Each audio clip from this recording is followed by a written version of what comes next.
to the Hip Hop Originals. Hip Hop Originals, man. What's up, Zane? Man, good to see you here, man. What's up, Shutter? Yeah. Man, Hip Hop Originals, man. So, man, what we got going on this week, Shutter? Oh, man, you know what I'm saying? Like, you know, we did a couple episodes, you know what I'm saying, with just us, you know, talking hip hop history, you know. Yeah, no doubt. The history, you know, we got to experience, you know, growing up and, you know, you guys back in the day too. But this week, you know what I'm saying, we have like a special treat for y'all, you know, the Hip Hop Originals. What do we got?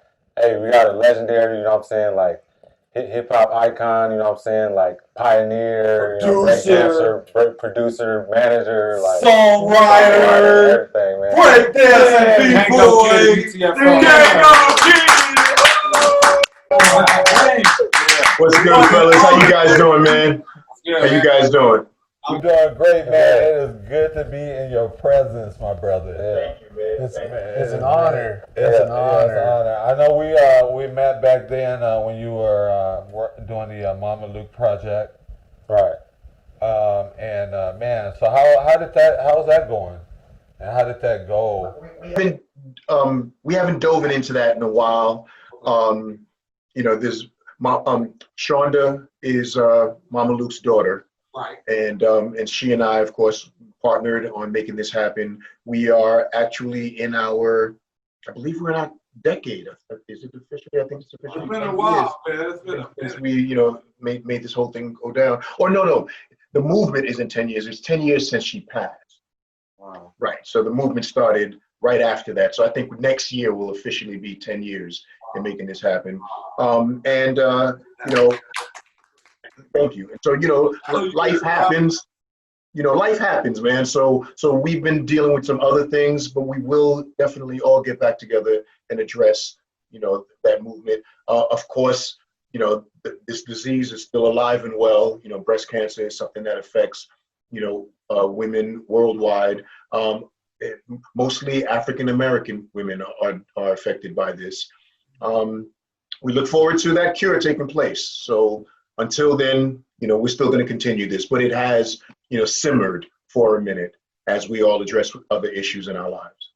No doubt, man. But man, it was just like, I mean, meeting you then when you was out on the tour, you know, getting the autographs from, you know, multiple artists. Shit, I mean, that right there touched me. You know what I'm saying? Because for the simple fact, I was just, you know, telling Shutter earlier. I was like, man, I don't even know if I even told you this. I said, back in the day, I wanted to be Kangol kid. You know what I'm saying? I went and got me the only one I could get was a Mexican girl. And I said, I'm Kangol kid. You're going to be Roxanne. And we're going to do this shit. And we had no music. All we had was the B-side. Roxanne side, we just rocking off that. I was like, yo, I hear that a lot. One of the most memorable times that I've heard that was I was in the elevator at BET, and in the elevator with me was Mystical. wow, that's my God. And when he realized it was me in the elevator with him, he was like, yo, man, you don't understand. When me and my boys would all get together and pretend we U.T.F.O, I was you. That was so crazy coming from him, yo. So I've heard that so many times. It's just crazy. And it's an honor every time I hear it, bro. No, like, it's cool because, you know, like, when you see like the legends, you know, respecting, you know, the other legends before them. Honestly, what you're saying is so correct. There is nothing more, you know, more beautiful to see two celebrities go at it at each other, meeting each other for the first time, and being at awe at each other's presence. Yeah. That's just a crazy feeling, you know. And there are other times, like I remember when I met Tito Jackson. You know, that did it for me, where I'm meeting him, and as I'm introducing myself, he's like, come on, man, I know who you are. I'm like, stop playing. You know who I am? You know what I mean? So it's always a crazy thing having two celebrities go through that, man. It's a real beautiful thing to watch. Two individuals admire each other's work. So incredible.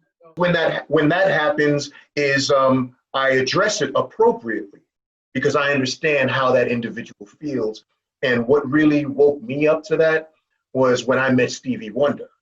Wow. And what happened is that we were in a music store in New York City, and I was in there before he walked in. So everyone's losing their mind meeting me and wanting autographs and so on. So I was the legend in the room, but I didn't consider myself a legend. At the time, I just considered myself a popular individual. Right. And so, but other people would call me legend, and I never took well to that comment. I didn't understand why I would be called legend because I didn't feel like I was a legend. And so while I'm going through that, about half an hour later, Stevie Wonder walks in. And everyone now gravitates to him, including me, because I had never met him. You know what I mean? And so I tell security, who I am and so on, and absolutely would love to meet him. Security made sure that I got to meet him. And again, meeting him, I say to him who I am. And he's like, man, I know who you are. Because when I said Roxanne, he's like, oh, come on, man, I know that. And so at that moment is when I realized there's two legends in the room, because I'm a fan of him the same way all these people are a fan of mine. And so it hit me. I understood why they were acting the way they were acting, because I'm acting the same way with this dude in the room. You know what I mean? And that's when I started to understand more so how I impacted, people, and I've accepted it more. But it's still unbelievable to me. I accept it, I address it appropriately, but I'm still like, wow, word, I'm that dude. You know what I mean? So it's still crazy to me, bro. But man, it took a Stevie Wonder to walk into a room for you to realize, like, man, to open up your eyes. Absolutely, because I didn't get it prior to that. I didn't get it. I'm watching people lose their mind meeting me, and I understand the popularity part, but I didn't understand the impact part. Where you have cats, what's so funny is I've done interviews, of course, since I was like 16, 17 years old. And one of the questions that the person interviewing me would ask me is, how does it feel to be a role model? And I'm sitting there 16, 17 years old going, I ain't a role model, man, I'm a rapper. And it wasn't until I became 20 something that I realized, yo, I'm a role model. And I've been a role model since I was 17. You understand? I didn't get it then. So it took years for me to realize the impact that I've had on people and so on. And again, I accept, I appreciate, but it's still unbelievable, bro. It really is. Wow. Bro, do you have any b-boys, like b-boy breakdancers that come up to you and be like, man, thank you for I get that from every area of the world. So it's not just the b-boys. It'll be a producer that's at what I did in terms of production. It'll be a rapper. It'll be a breakdancer. It'll be a vocalist that's just at the vocal arrangement that I put together for this particular song. It'll be someone who just admires fashion that says, yo, before you, I never rocked a Kangol hat. And you're the reason why I rock the hat. Oh shit! Another question. So it's not just a b-boy. It could be a common individual. It could be someone who went to school and said, your music kept me inspired to continue focused on my education. When I'm drifting off, I put my Walkman on and I'm playing some U.T.F.O, and it gives me the energy to get back into the books. So that has nothing to do with being a b-boy. So I get it from all sorts, all areas, and again, it's unbelievable that I'm that individual that did that thing without a plan. Don't get me wrong. It just wasn't me saying at 8 years old, when I grow up, I'm going to be a legend to inspire people to so. Like, come on, that was never a plan, bro. You know what I mean? Right. That was God's plan, though. I mean, absolutely his plan. And what's funny about that is I'm not a religious dude, all right, but I'm extremely spiritual. And there are times that I feel like, as you say, God's plan. There were times where I feel like, I'm his appointed Moses. Like he used me to get people to certain places. You know what I mean? Even with the Mama Luke movement, the whole breast cancer thing, there are people that have attributed their beating, breast cancer to the movement. And how crazy is that just my involvement helped them stay focused to beat this. And so when I think about that spiritually, like, wow, yo, I started off as a breakdancer rapper, and I'm the dude that inspired you to stay focused on fighting breast cancer until you won. It's unbelievable, bro. Unbelievable. Yeah. Hey, Unbelievable. hey, so let's get into that. You know, like the origins. You know, like definitely let the viewers know like where you're from. You know what I'm saying? Born and raised in Brooklyn, New York. Okay. Yeah, my parents are from Haiti. My mom is from Port-au-Prince. My dad is from Mirbalais. And they came to America for a better, way of life for their future children. And I was their firstborn.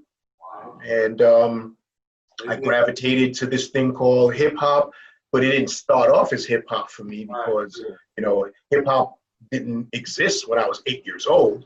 And if it did, I didn't know about it. You know what I mean? So television was my babysitter. So whenever my mom was occupied, she would, plop me in front of a television, and I'm sitting there watching Soul Train. I'm watching Tom Jones, Engelbert Humperdinck, the Osmond Brothers, Donnie and Marie, the Jacksons. And I watched all of these people and said, this is what I want to do. And so I wanted to be an entertainer. I didn't say I wanted to be a rapper. I wanted to be an entertainer. And so I was writing songs at 8 years old and mimicking all of my heroes, that I watched on television. Way back then, though, it was open highway, all lanes open back then. Yeah, you know what I mean? And so writing songs when and being, decent at it as a little kid, when hip hop came around where it's like, to be a rapper, all you got to do is write your lyrics and say them on beat. I was like, yo, I've been doing that. So you're telling me that I don't have to add a melodic structure. I can just say the words. That was easier than what I was already doing because I was writing songs with melodies with these lyrics. Now I didn't have to put a melody to it. All I had to do was say the word on beat. I was like, that's easy. Easy. Ever heard of Shields and Yarnell? All right, Google it. All right. So Shields and Yarnell are a man and woman team that mined. And what they did was like they were robots. Okay. And if you see their skits and how they would do their thing, I would watch them and go, yo, I want to do that. And that really turned into popping. You know what I'm saying? Yeah. And so I was a fan of theirs as entertainers. You're talking to the man. Unbelievable, man. Again, I'm grateful. I appreciate it all. But it's hard for me to believe. Like just 4 years ago, my hat was inducted in the Smithsonian. Wow, Bro, President Obama did the ribbon cutting. Stevie Wonder, Will Smith, Oprah Winfrey, everyone's here. Samuel Jackson, everyone's at this joint to honor and and bless this museum. That my hat is in there. Like that right there is the epitome of immortalization. My great grandchildren and their great grands will go to this museum and say, that's our great granddaddy's hat here. That will outlive me and other generations after me. That's the epitome of immortalization, bro. Yeah.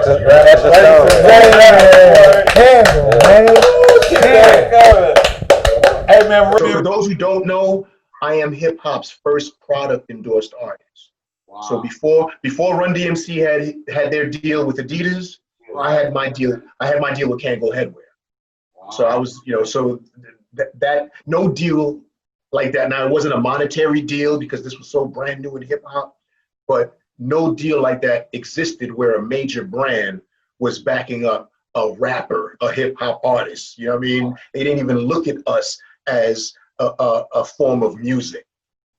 Rappers didn't even have a rap chart. We shared the charts with Michael Jackson and OJ's and so on. Like we didn't have our own chart back then. So, and musicians weren't even looking at us as musicians, as entertainers. They looked at us like a fluke. So there was a lot of hate going on. So during that time, I land a deal with a major brand.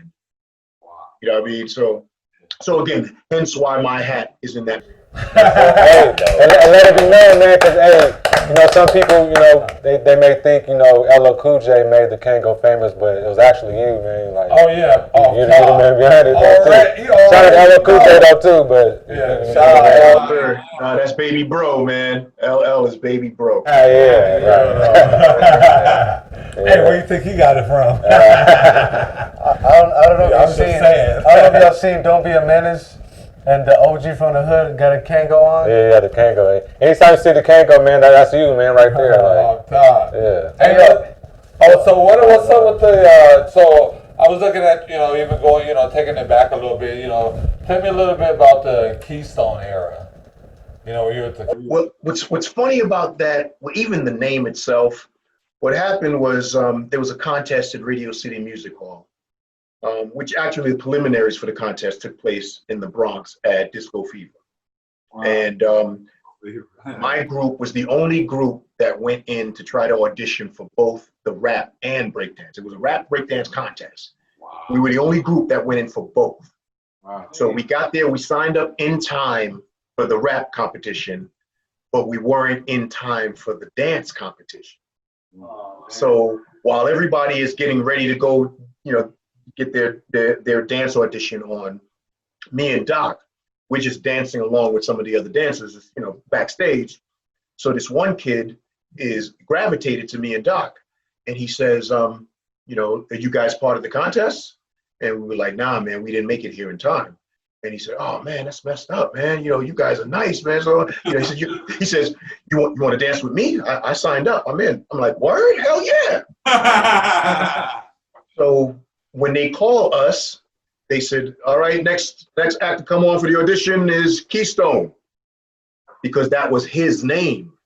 Oh. All right. So when the three of us walk in, you know, step on stage, we performed as the Keystone Dancers. Oh, wow. Okay? So me and Doc was just so nice that we ended up winning, and he took a ride with us. Okay? So when we won this competition, after the competition, because he actually was from the West Coast, he just came to New York for whatever and decided to be part of this. And after we won, we ain't never see dude again, bro. He disappeared. And next thing you know, we're asked to be on television shows. And Whodini was in the audience. And Whodini was like, told my managers, yo, we want these kids to dance for us. So we kept the name Keystone Dancers, because that's what everyone knew us as the winners of this contest. Wow, that is crazy. That's some hip hop information. Hey, speaking on Whodini, man, shout out Whodini.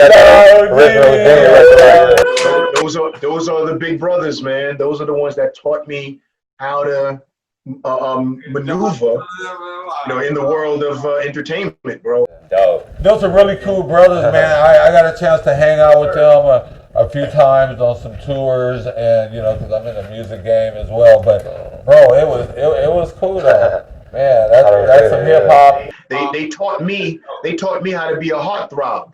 Wow. You know what I mean? Because I watched them and all the women digging them, and so as I'm developing my swag to do what I do, like, God, I gotta be like them, yo. They the dudes. That was like the hip hop, like rock stars at that time. You know what I'm saying? Like, yes, absolutely. That's it. They were absolutely that. Yes, sir. So I got a question for you. How did you come up with the group name U.T.F.O? That was us trying to compete with the names that existed. The other popular rap groups had names like Fearless Four, Cold Crush Brothers, wow, Grandmaster Flash and the Furious Five. You know, it's like the Treacherous Three. Yeah. So we were like, yo, we got to come out with a name that's that strong. And so what we came up with is Untouchable Force, which is a force that can't be touched. And so when we realized that the acronym was U.F., we're like, yo, if we put an O at the end, it'd be a little bit more catchier, you know, as U.F.O, like we just out of this world. So we said, all right, well, what would the O stand for? Everybody else was a crew. So we said, nah, we're gonna be an organization. So it became Untouchable Force organization, UFO. When we got the deal with the label said we can't use UFO because there was another group in Europe called UFO that owned that copyright. Wow. So the label and everyone decided, let's put a T in there, Untouchable Force Organization. I hated that name, bro. I kept saying un is not a word. Why are we having a period after the U? There's no such word as un. Right. I was outvoted, and I can't imagine it being a different name today. So U.T.F.O is who we became and remained. We're going back to hip hop shit, man. What was your first piece of equipment that you used to make beats? The first piece of equipment I purchased was, I don't remember the model name, but it was a Casio keyboard that was like this big. Wow. It was white. It was a little white and the beat that's in there was this program beat that was later used to do the Bubble Bunch. Wow. Jimmy Spicer. Wow. There's this little beat in there that they took that and they used that to make a song. But that little keyboard was my first piece of equipment. And then I graduated from that to other Casio keyboards. Casio 101, CZ 101 is another keyboard that I did a lot of work on. I did a lot of songs for Whistle on my CZ 101. Then I continued to purchase more Casio equipment. Their drum machine was the RZ1, Casio RZ1. Yeah, wow, I remember that. That was RC1? I remember that. That was old school. And of course, in terms of recording equipment, my Tascam Auto 1, my 4-track recorder, was my first multi-track. Wow. Those track tapes. So what do you use right now, nowadays? What's your favorite? That hasn't been my world. You know what I mean? I've passed on production for a little bit, and I've been focusing on so many other things. Like right now, I'm very focused on the world of television and production. And, you know, kind of what you guys are doing right now. So, talk a little bit about your Jam TV network that you got going on. That's so brand new that, you know, I don't want to talk too much about it yet. You know, but what has happened is it's a new network. Okay. And they see the talent of what's going on with me and my family. Okay. And when I say me and my family, bro, you know, I'm not the dad that's going to praise my son who plays basketball if he keeps missing a basket. Right. I'm the dude that's going to say, boy, I love you. You might want to try being a doctor. Okay, because this basketball thing ain't working for you. I would shut that down. Right. My children followed my footsteps and into this entertainment thing, and they are very, very good at what they do. My oldest is a rapper, composer, programmer, DJ, actor, screenwriter. You know what I mean? So that's his thing. My middle son. Then my middle son is a vocalist, incredible songwriter, vocal arranger, and that's his world. And my youngest is an incredible dancer, rapper, vocalist as well. You know, video editor. My middle son is a video editor as well. And so it's like they all do this thing that they do so well that the CEO of Jam Network came to the studio and just felt the family vibe of, you know, this man, this legendary, you know, hip hop icon with his 3 sons that apple didn't fall far from the tree. And he just loved the unity. He loved everything that we were doing and said, yo, we gotta do something. And so we're developing what that is now. You know what I mean? So I don't want to speak on what those things are because there's a few things in discussion, but we're figuring it out. And we need to we're figuring it out kind of quickly. The COO just left the studio earlier today as we were discussing a few things that needs to be done. And she actually came to the studio with us, to the recording studio earlier, as my son was laying down vocals for this song that he just wrote, which is Off the Hook. And So that's basically what's going on with Jam Network. We are developing. I'm happy to say that they get it. They see what's here and they want to help develop it and make it help, develop their network as well. That's what's up.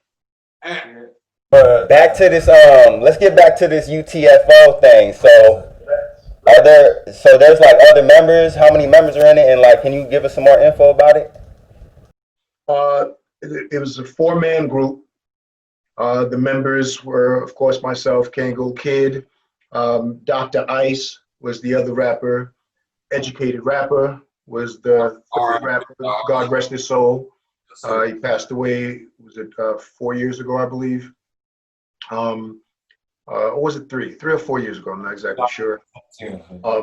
And our DJ is the legendary Mixmaster Ice. Hey, you see the picture back there? We got it, you know what I'm saying? We got to show love, you know what I'm saying? That's right. Yeah. I know you guys back in the day, probably one of the first hip hop groups on the Apollo. How was that?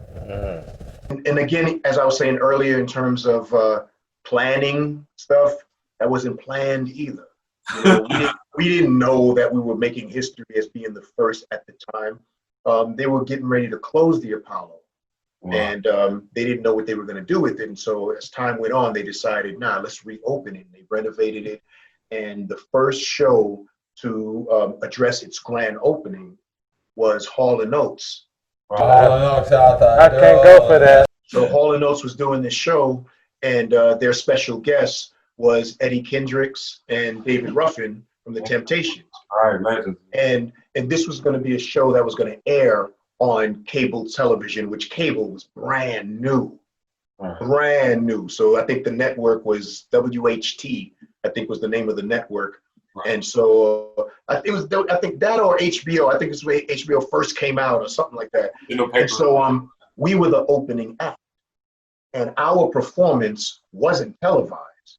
We were just there to open up for the audience. And in the audience, bro, because this was Hall & Oates and because this was the Apollo, the audience was jam-filled, jam-packed with celebrities, bro. Wow. And I never forgot that the one particular celebrity that approached us when the show was over. He walked into our dressing room, and what he said was so memorable. I never forgot it. He said to us, "Oh man, you guys were smoking." That's what he said. And the individual who said this was Tony Danza. Wow, shout from Danza, Tony Danza from Taxi. From I believe, what was the other show he had? I think Who's the Man or something like that. I think it was called or something like that. I forgot what it was called. And so he came backstage, and I'm like, "Yo, like I know you, bro. Like you in our dressing room." And he just came there to praise us and tell us how incredible we were. And so that turned into us becoming the first rap group to perform at the Apollo, because prior to that, the place was closed for how long? Wow. You know what I mean? And here it is, we made history again without even planning it. Yeah. And we didn't, and that title wasn't given to us till years later. Like when everyone did their homework and realized, yo, hold up, you opened up for Hall & Oates at the Apollo? You know you're the first rap group there, right? Wow. You know what I mean? It's like years later, bro. And I mean, honestly, I believe I'm a regular folk. You know what I mean? What happens is, people will say that when you become a celebrity, you change. Not true. What happens is the people around you change. Mm-hmm. You know what I mean? So we still try to be regular folks, but society won't let us be regular folks. Gotcha. You know what I mean? Like where I was raised, there was a KFC right across the street from my house. So I used to always get up every day and go across the street and get me some chicken. and this was my daily routine, before I became a celeb. So now I'm a celeb. My songs playing on the radio, my videos on television and so on. And so I crossed the street as I always did and go get me some chicken. And the minute I walked in, some dude goes, "Yo, Kangol Kid. Yo, man, what you doing in here, man? You ain't supposed to be in no KFC, man. You're supposed to be in a 5-star restaurant, man." And basically shamed me from going to my regular KFC that I always went to. Because now everyone's looking at me like, nah, you ain't supposed to be in here no more, man. You a star. You ain't supposed to eat this anymore. You ain't supposed to, you know what I mean? And so when people around you change, you have to adapt to where society places you, unfortunately. You know what I mean? So here, I've been a regular dude. I'm popular, I get that. Right. But it took, as time went on, I understand the impact, which led to the legendary status and so on, and I get all of that. But I'm a regular dude, bro. I just do what I do. I mean, I just do what I do very well. Hey,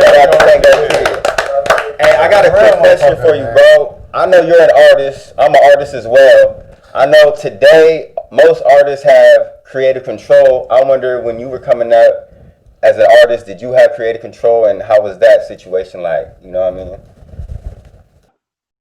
I mean? There's always going to be someone above you until you become that cat that there's no one above you. You know what I mean? But before that happens, there's always going to be someone above you because, it's their label, it's their business. You are just the talent at the time. You know what I mean? And so there's really no way around that unless some legwork was put in prior to before that. Like Hammer put a lot of legwork in before he got his deal. Right. So he was able to demand certain things when he walked in, but even though he demanded certain things, he still had someone above him. Capitol Records was above Hammer. Right. You know what I mean?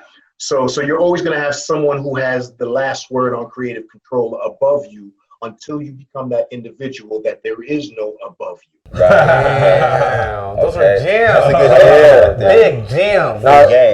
Man. Like definitely, tell us the whole creative process behind, the legendary classic, Roxanne. Yeah. Well, that song again, and I'm going to keep going back to this, I guess, wasn't planned.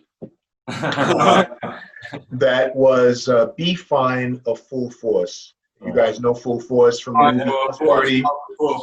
I mean, and these are the creative minds behind us, behind Lisa and Cult Jam, Cheryl Pepsi Riley, so many other celebrities that they produced: NSYNC, Backstreet Boys, James Brown, Patti LaBelle, you name it, they're listed. A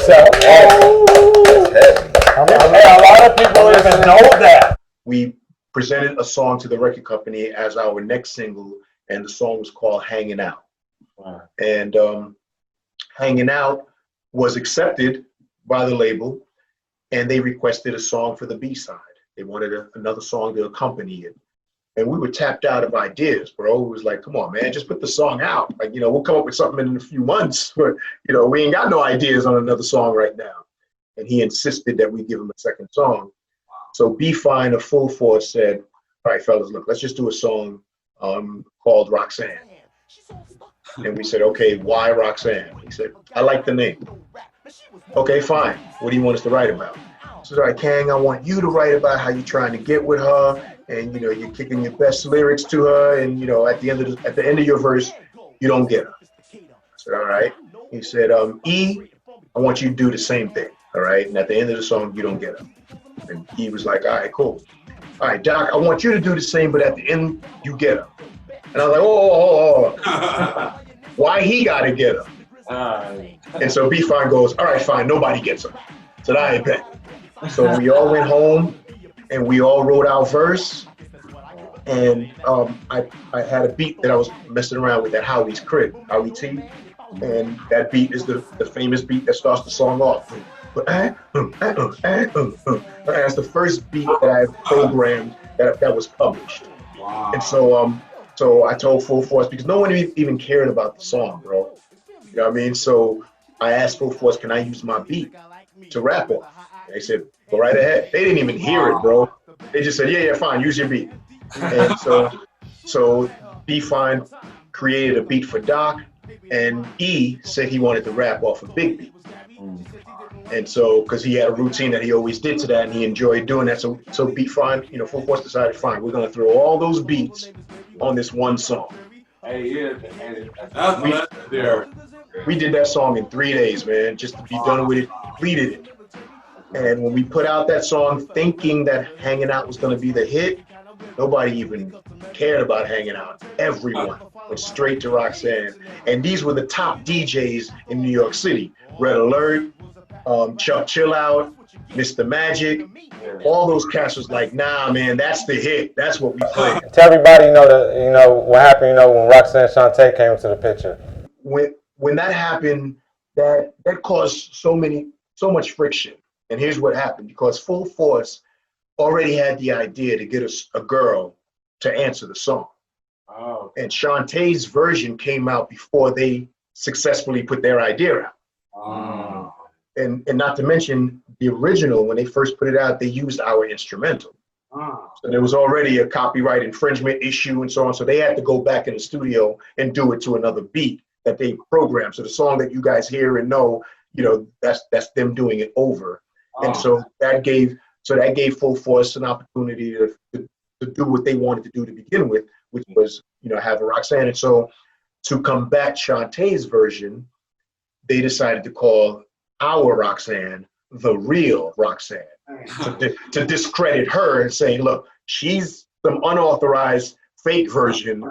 This right here is the real Roxanne. So that's how that took place. And Full Force wrote the lyrics to Real Roxanne. And like years later, man, because even now, like they got this new song on the radio this young kid did called Roxanne. I heard it. Roxanne. Hey, party all night. Roxanne. Yeah, I'm hip to that. How do you feel about that? I'm honored. We weren't the first ones to do a song called Roxanne. What was the group? The Police. Did a song. They did a song called Roxanne before us. So having someone doing it after me is like paying homage to me and the Police. Right. You know what I mean? Well, you did it first in the hip hop realm, you know what I'm saying? So that I accept, and that is correct. That's right. Well, man, you definitely, like you said, man, generations to come, they already know. Even now with the new Netflix movie, I know Roxanne Shante has a biopic. I know you guys were portrayed in that. Did you get a chance to watch it yet? Yeah, I was at the premiere. When before it aired on Netflix. There was the actual movie premiere that I had the honor of having my little girl, who is how old was she at the time? I think she was 3 going on 4. And she was my date, and she and I walked the red carpet, for that premiere. So that was the first red carpet that she and I attended. So that was cool. I was just going to say, man, we definitely appreciate having you here in this forum. We don't want to hold you up because we know you're in the studio. You got some things cooking behind you. I want them to boil over and let you feel me.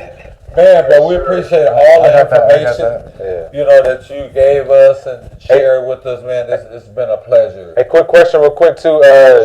You were also you guys worked on the House Party theme song for the House Party movie. No, actually, that was Full Force. Yeah, Full Force. Yeah. That was their doing. We weren't on that. The movie that actually we were supposed to be in, we shot our scenes. It just landed on the cutting room floor. Was Crush Groove. Oh, okay. Oh, yeah, you guys are on the Crush Groove soundtrack. We were right. We're on the soundtrack. We were actually in the movie as well, but our scene got edited out before they put it. That's exclusive right there. You're in there. Spirits, you're in there. Your song made the all right, Kangol, so you got any special events, any upcoming projects, anything coming up? There's a few things on the table. That again, speaking on it right now before I actually signed anything isn't, I don't want to do that. You know what I mean? Until the ink is dry and the check is cleared. I don't want to discuss them, but yeah, there's a few things happening, and a lot of them is in the world of television. Also, can you share your social media with us, like where we can reach you? Yes, absolutely. One shouldn't forget it after I say this. It starts off the song, "Yo, Kangol." That's how the song starts. You know what I mean? So, Real Roxanne, for that matter, it starts that way. That's YOKANGOL. on Instagram, Kangol Kid on Facebook, Twitter, it's Yo Kangol as well. And again, the way it's spelled is Yokangol. Cats love to forget the L. I don't know what that's about. You know what I mean? I've had so many wins. I ain't afraid of no L. So please, Kangol on Instagram is the best way to holler at at your dude.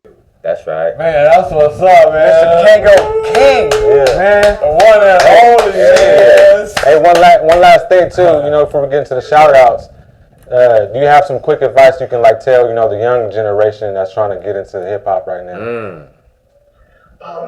My advice to them is there's a lot of information out there now. We failed in so many areas so that you guys can be successful. There's no excuse to fail now. We failed because we didn't have the blueprint. We didn't know what we were doing. We experimented all our way to this place that we're at today. Yeah. There's no reason for any one of y'all to experiment with anything. It's already set for y'all. All the info is So do your homework. You know what I mean?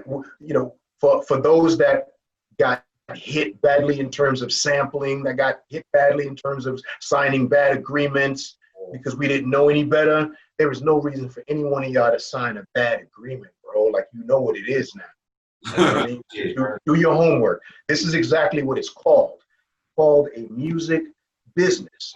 So do your music. That's the creative part. There's nothing creative about the business part, bro. Go do the business. The business is online. The business is there, man. You know what I mean? Your attorney knows the business. Your publicist knows the business. Like, put your team together and handle your business as you do this thing called music. But not least, any shout outs that you would like to give out to anybody out there? It could be your family, your friends, anybody. Shout outs, you know what I'm saying? I don't really do the shout out thing because there's always somebody that goes, "Oh man, why you ain't shout me out?" You know what I mean? So I try not to do that, man. But off top, my fam, and they know who they are, and family has nothing to do with bloodline. Right. You know what I mean? I got some dudes who are fam, like those are my brothers. And they know who they are, and I love them all, and I shout them all out, man. I tell them when I'm not doing a show, when I'm not doing a television appearance, I'll text them and go, "Dude, I love you, bro." You know what I mean? So those dudes who's got those texts, I'm shouting y'all out. You know who you are, man. Oh, that's right, bro. Well, man, once again, man, we definitely appreciate having you at this forum. Yeah, you are definitely a legend, a pioneer. We're blessed. Man, we are so humbling. Keep doing what you're doing. Hopefully, everyone that's seeing this right now will follow you, take something from this, and make their life and stamp their self into, you know what I'm saying, to That's history. right, goddamn. You know what I mean? Stone, you know what I'm saying? It's a In Smithsonian. history, I can take, like you said, not only can you take your kids and their kids, I can take my kids and say, "Look, you see that hair right there? Hey, you know what I mean?" Hey, real soon, you guys will be even more solidified when there's, the Hip Hop Museum, you know what I'm saying? And the Hip Hop Hall of Fame, when that comes in the forefront. Yes, sir. Yeah, all of that is coming together right now. So, yeah. So the jacket that I wore on the cover of Roxanne, I still got that jacket in storage. And I got a call a few weeks ago about that being in the museum. And so we're addressing the business of that so that, we can make that happen. And actually, it's the jacket and the sword. I got both the jacket and the sword in storage right now. So you had this plan your whole life, huh?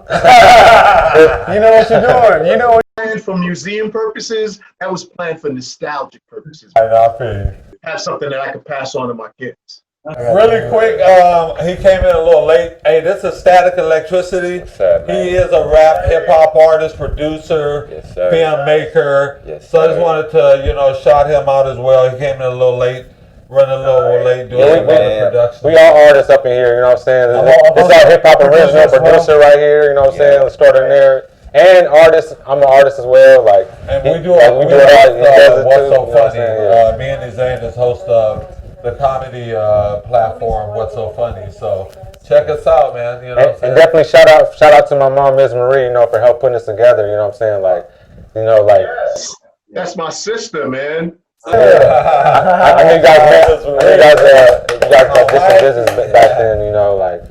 Yeah, I heard there was like a shooting near the little fundraiser. You guys have to, you know, have to postpone. Yeah, that's a change it. You guys went to the Sunset Boulevard and hang out. You know what I'm saying? Yeah, my dude. From the Grave Diggers. What is Full from the Grave Diggers. Yeah. And Busy Bone. Yeah, and that's family. I think you have the Bone chain right here.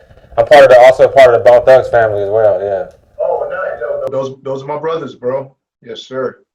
Yes. Yeah. Well, once again, man, like I said, thank you, man. Thank you for all the classes, man. Thank you, man. Very much, man. Like I said, get back to what you were doing, my brother. I know you got some things cooking there, and we definitely appreciate your time. Hope all is well. I know we're going through this whole COVID thing, but stay COVID fresh. Yeah. Happy to say that no immediate family on my end has been affected by it. So Same here. Same here. Thank you. And we ain't gonna count our blessings too many times. Have a good one, man. Thank you so much, man. Thank you. All right. We know what you're doing. Shout out to Mama Luke Project. Before we leave, keep striving on that, brother. Before we leave out this motherfucker, let me tell you something. You're one of the most humble persons I ever met in my life, and I want to thank you for that. Wow. Thank you, bro. Thank you. And it was the reason why I wanted to be you. I'm finna say that again.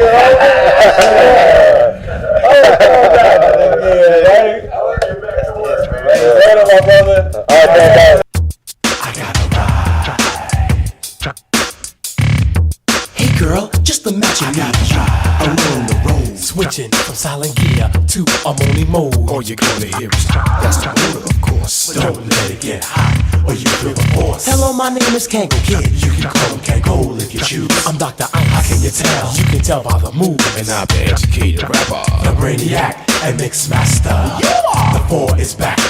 Individually speaking, though I'm speaking for the crew. We all have rhymes, I hope your fellas do too. Mine is very powerful, yes, this is true. Mine can do tricks. What can yours do?